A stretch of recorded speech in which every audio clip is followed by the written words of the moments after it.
So we are going through Bhakti Yoga Sutras. We're text number 3 and 4. Hopefully we'll get to do at least 2 of the texts today. So let's get right to it. Chapter 1, text number 3. Bhakti Yoga is to connect with and express our true spiritual nature through unconditional, eternal, pure relationships of Shuddha Bhakti. Shuddha Bhakti means pure love. So when the Vedas and particularly the Upanishads talk about various features of the Supreme, or various methods, various ways of coming closer to the Supreme, Bhakti, along with karma, jnana, sankhya, are many of the yoga processes that are given in order to achieve that.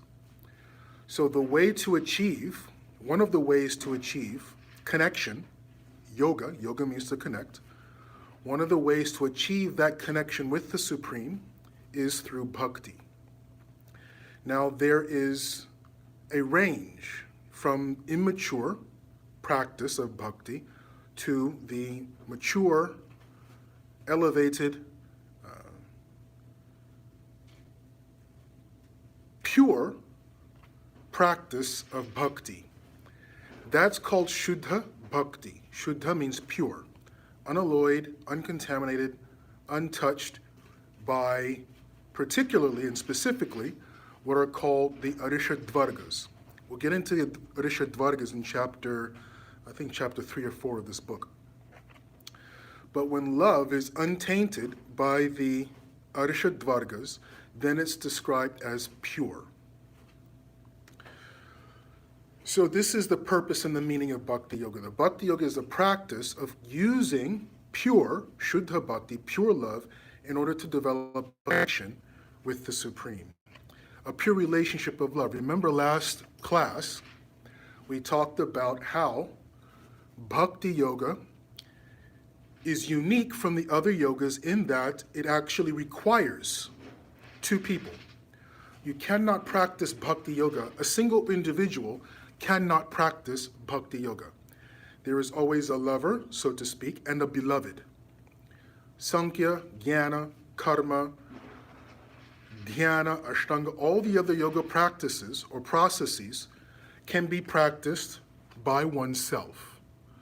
With Bhakti Yoga, that's not the case. There always has to be at least one other, because it is particularly about relationships. It is particularly about experiencing and manifesting pure love through relationships. In the last class, we talked about what it means for Bhakti Yoga, the benefits of Bhakti Yoga to be eternal. We talked about what it means for Bhakti Yoga, what it means that it's unconditional. Not that Shuddha Bhakti does not give us pleasure. Of course, that's its own reward, right? The experience and the manifestation of love is its own reward. But when Bhakti is described as being Shuddha, when it's described as being pure, which is very rare, it's not an easy occurrence. That's when we talk about it being a mature level of understanding. It's very hard to achieve that. Unconditional means regardless of reciprocation, we live our lives, we engage in the relationship, we interact always with that person or those individuals with love, regardless of their reaction, regardless of, what's the term? Unrequited love. Unrequited love is not an issue on the stage of Shuddha Bhakti, right? That's the most mature stage of Bhakti Yoga practice.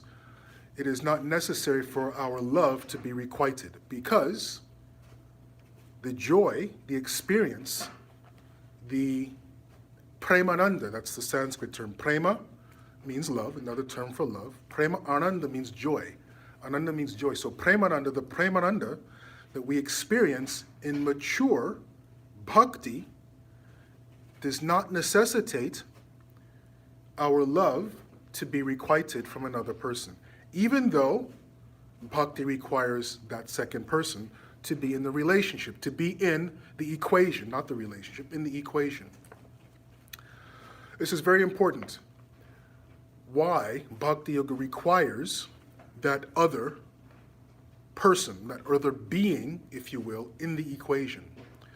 Because the other being, the other entity in the equation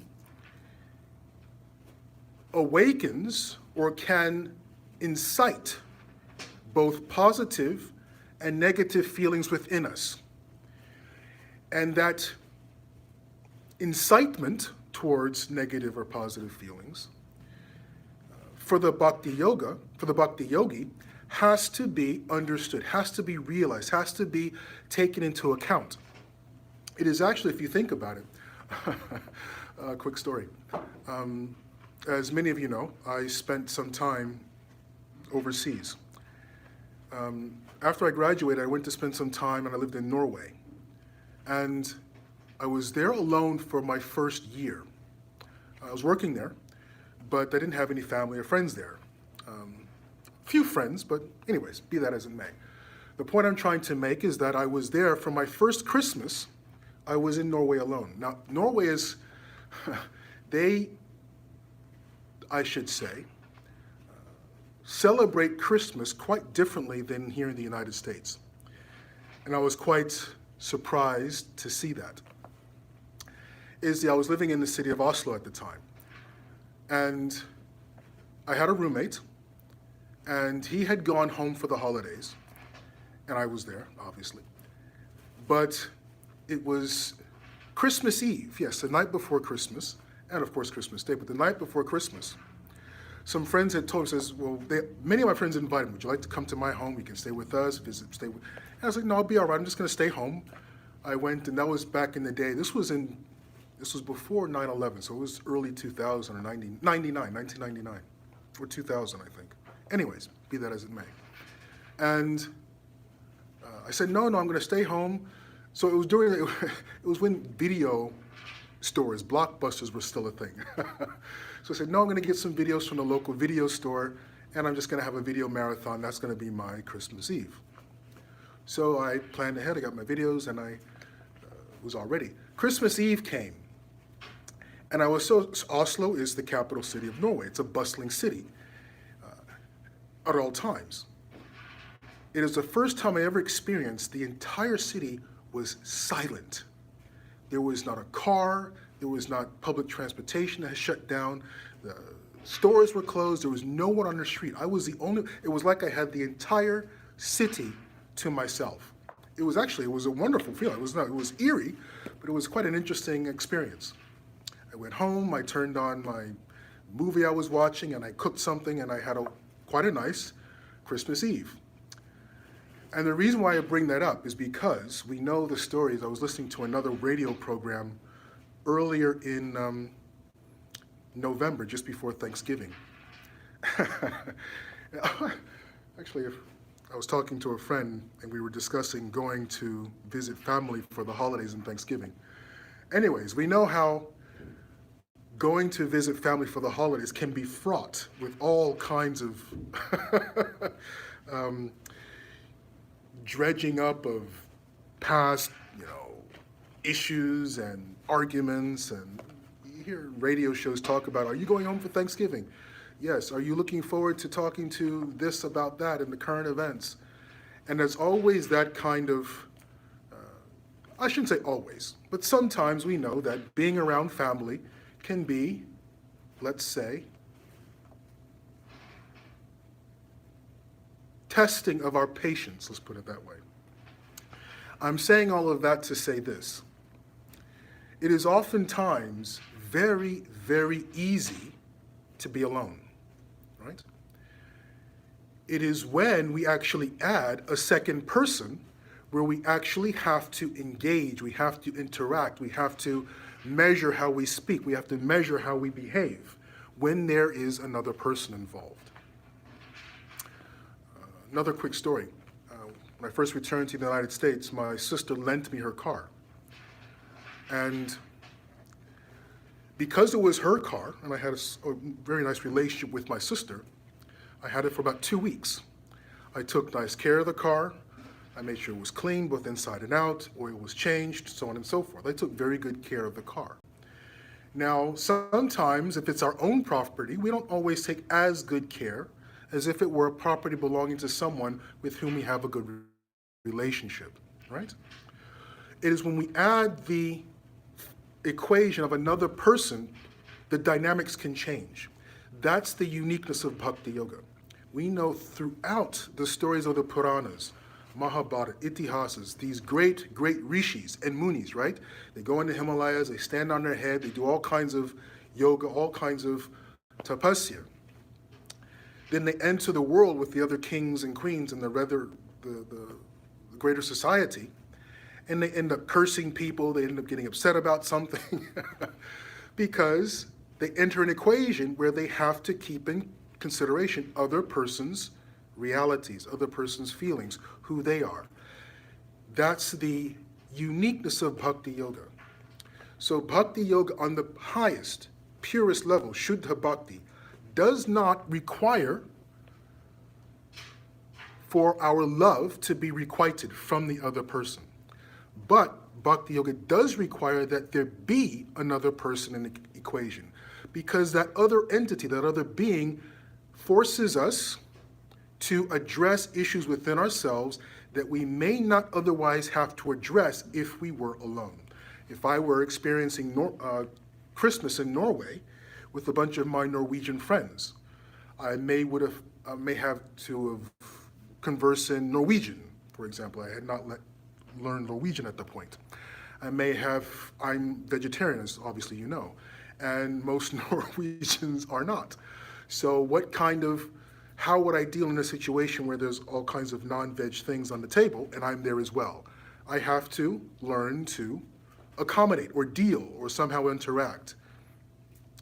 This is why Bhakti Yoga requires that there be others in the equation, so that we are still tested in the practice of our bhakti. Okay, what time is it? 15 minutes? Good. So let's go. So that was text number 3. Let's go into text number 4. The goal of Bhakti Yoga is to fully develop this Shuddha Bhakti, this pure love, so that it manifests in all 3 of our realities, of all 3 of our relationship realities. All right. So the relationship realities, or the realities of our existence, are 3, as the Vedas point out.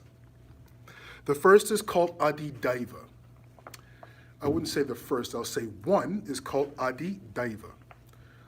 This level of reality is the level of reality that is, one could say,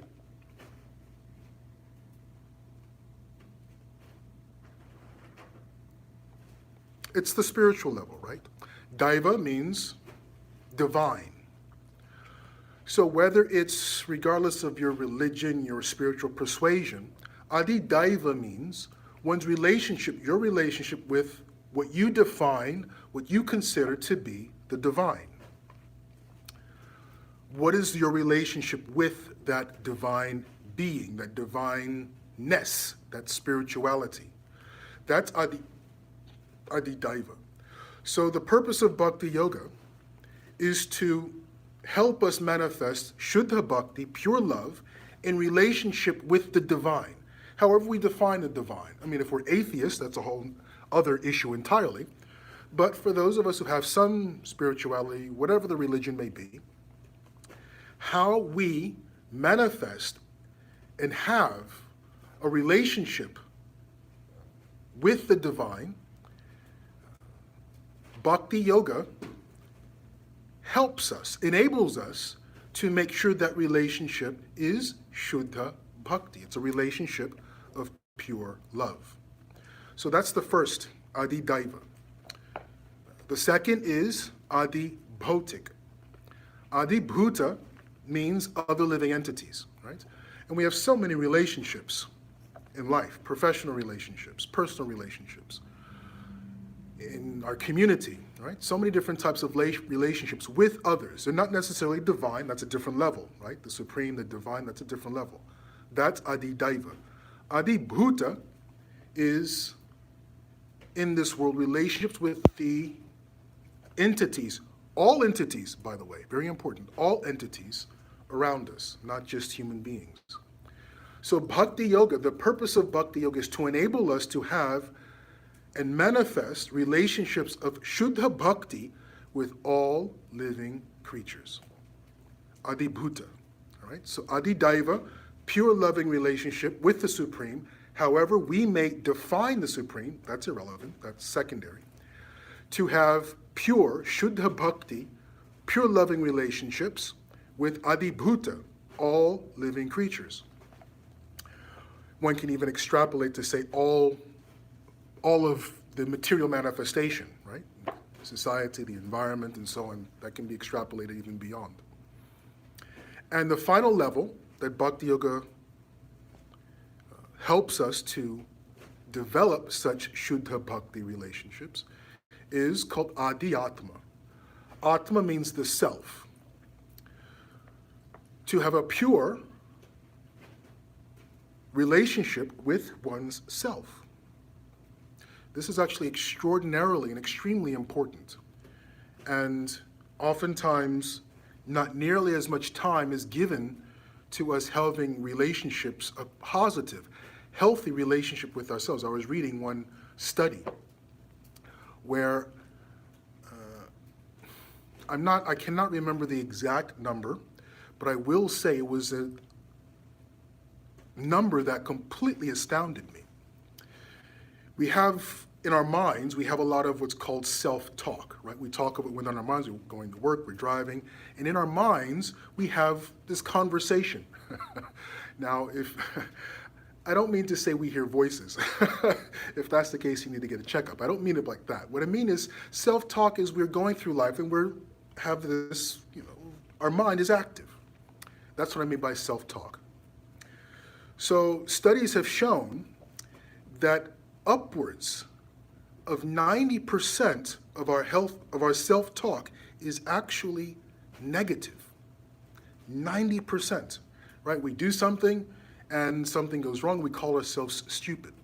That's negative self-talk. We're walking around maybe feeling guilty about something. We may have an unhealthy self-image, body image. We may have some insecurities about the way we look, insecurities about the way we speak, insecurities about, who knows, our intellect, our education. And that self-talk can sometimes be on a conveyor belt. It just goes on, or a wheel. It just goes around and around. And we spend so much time in negative self-talk. And we know, we're going through in our second year of the pandemic, and mental health issues are, I don't want to use the term going through the roof, but they have increased dramatically in the past 2 years. I am not an expert, so I have no idea what it can be attributed to, but one could probably say, again, I'm not a doctor, but one could probably surmise that being in a depressed state of mind is having an unhealthy relationship. This is on the level of adhyatma, right? A loving relationship with ourself. If we're not in a good place personally, then that could possibly lead to, I would think, depression. Could possibly lead to suicide ideation. Could possibly lead to other forms of self-harm. So this third level of Bhakti Yoga is really a pure relationships of love on these three levels. Pure relationship of love with the Supreme, Adidaiva, in whatever way you define the Supreme. A relationship of Shuddha Bhakti, a relationship of pure love with Adibhuta, all living entities, all created beings. To have a relationship of love with Adhyatma, with one's individual self. so that we're not overwhelmed with negative self-talk. So this is where Bhakti Yoga, this is the purpose, if you will, of Bhakti Yoga, developing loving relationships, pure loving relationships on these three levels. What's the time? We have 8 more minutes. Let's do one more verse.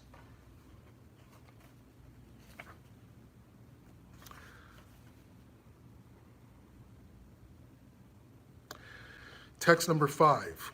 When the jiva means individual soul. When the jiva, being encased in a physical body, let's go over that for those who may not know, watching on YouTube. There's I think it was a French philosopher, his name was Chardin, Teilhard de Chardin. He said, he had a very nice, very interesting quote. He said, we are not human beings seeking or having a spiritual experience. We are spiritual beings having a human experience. In other words, we are a jiva, atma, in a material body, right? We are a spirit soul, a spirit being encased in a material body. Very important that we understand that as we go through learning about Bhakti Yoga.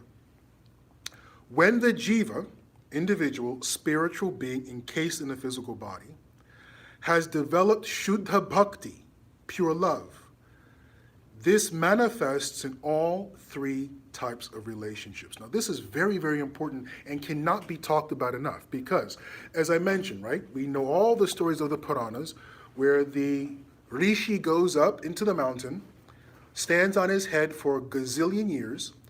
As soon as he comes off the mountain, he gets into all kinds of trouble with the regular people, right? Goes around cursing people, he gets upset, he breaks his, or the what is it, the stories of the sages, they're in the forest somewhere. What's the story of the famous story of Rishashringa? Not Rishashringa, yes, Rishashringa in the Ramayana, right? Brahmachari in his father's ashram, engaged in svadhyaya, study of the Vedas, tapasya. The apsaras from the heavenly planets came and was able to immediately distract his mind from his svadhyaya, right? The stories of this happening throughout the Puranas and the Itihasas are numerous. We all know these stories.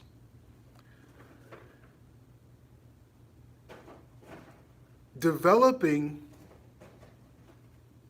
maturely in Bhakti Yoga has a manifestation in every aspect of our life. What I mean by that is one cannot attain pure Shuddha Bhakti on the one hand, over here, but over here be an absolute moron, for lack of a better term. When we mature in Shuddha Bhakti, all 3 levels, Adi Bhuta, Adi Daiva, Adi Atma, are purified and Bhakti manifests on all 3 of those levels.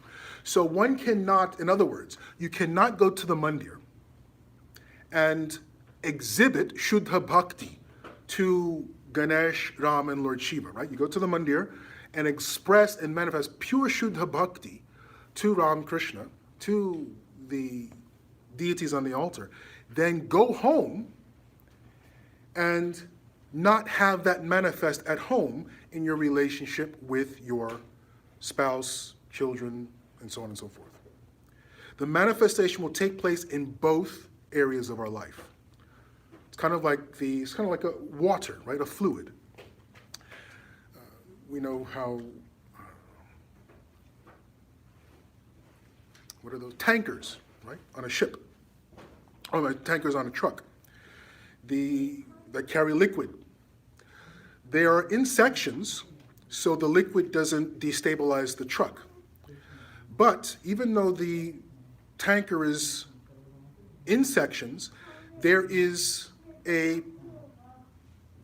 vent, if you will, for the fluid to flow through the entire section so that it's level all the way through. No matter which section you look at, the water level is always the same, even though there are sections in the tanker. It's the same thing with our Bhakti Yoga, right? We have Adhyatma, Adhibhuta, Adhidaiva. When we mature towards Shuddha Bhakti, that maturity encompasses all three levels of our reality. Adhidaiva, Adhibhuta, and Adhyatma. So it's very easy to understand how we are doing in our Bhakti Yoga development if we're having a strong, we're having difficulty, we're having challenges in a relationship with our child, right? If we're having a difficulty of relation with love with our child, we can very quickly know we're having, our Bhakti Yoga is at that level, let's put it that way. So we can very quickly take the temperature of our Bhakti Yoga development. Now, this does not mean, and this is why there's an entire book on this, right?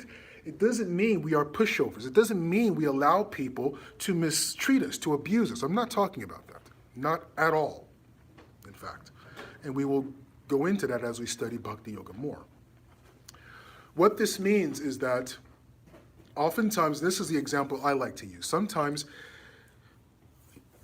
we like to hide behind our spirituality, right? We like to hide behind we like to hide behind religion. Go to the church, go to the mosque, go to the temple, and recite wonderful prayers of devotion, but then we mistreat everyone else around us. This is why, as I mentioned earlier, this is why bhakti requires two people. Bhakti Yoga does not let us get away with going to the mandir and reciting all kinds of Sanskrit and pretending we're in pure love, but then we go home and we abuse our spouse. Bhakti Yoga does not allow that. That is why there is a requisite of having another person. All right, so at 7 o'clock we'll end there, and we'll continue again on Saturday and next Thursday. We left off at, I think that was text number 5. We're only halfway through text number 5, so we'll take it up at text number 5. Hari Hari. That was very inspiring. Oh, well, thank you.